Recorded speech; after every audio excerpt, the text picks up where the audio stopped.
ஹாய்ங்க, சேஃபாக மஸ்கட் வந்து reach ஆகிட்டோங்க. But இது இந்தியாவில் எடுத்த வீடியோ தாங்க. இந்தியாவில் பார்த்தீங்கன்னா இருக்கும்போது டவுன் ஹாலில் போய் கொஞ்சம் மல்லிகை சாமானெல்லாம் வாங்க போயிருந்தோம். பார்த்தீங்கன்னா வருஷத்துக்கு ஒரு டைம் அம்மா பார்த்தீங்கன்னா அடுத்த வருஷத்துக்கு தேவையான மல்லித்தூள், மிளகாத்தூள், மஞ்சத்தூள், சிக்கன் தூள் எல்லாத்தையும் அரைச்சி கொடுத்துருவாங்க. இந்த டைம் பார்த்தீங்கன்னா அம்மா கால் ஆப்ரேஷன் பண்ணாலும் நாங்கள் வேண்டான்னு சொன்னேன். பட் அம்மா கேட்கல, எவ்வளோ நேரம் ஆகுங்கன்னு. வறுத்து மட்டும் கொடுக்குறேங்கன்னு மில்லில் கொடுத்து அரைச்சி எடுத்துகிட்டு போயிடுவியாமான்னு சொல்லி சொன்னாங்க. அப்புறம் பார்த்தீங்கன்னா வருஷத்துக்கு பார்த்தீங்கன்னா தேவையான புளி வாங்கிட்டேன். நிறைய வெரைட்டி வச்சுருந்தாங்க. அதுக்கப்புறம் பார்த்தீங்கன்னா தும்கூர் புளி தான் வாங்கினேன். ரொம்ப நல்லா இருந்துச்சு, கொட்டை இருக்காது, நல்லா இருக்குங்க, நாரும் நிறையா இருக்காதுங்க.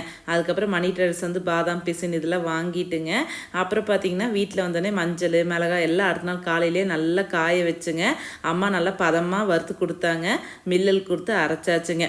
அம்மா நான் சிரமப்படுத்தக்கூடாதுன்னு நினைக்கிறேன். அம்மா நான் சிரமப்பட்டுருணும்னு நினச்சிட்டுங்க கஷ்டப்பட்டு வறுத்து அரைச்சி கொடுத்துட்டாங்க. சரிங்க, சேனல் பிடிச்சா like, share and subscribe. Video மூலம் பயணம் தரும். நன்றி.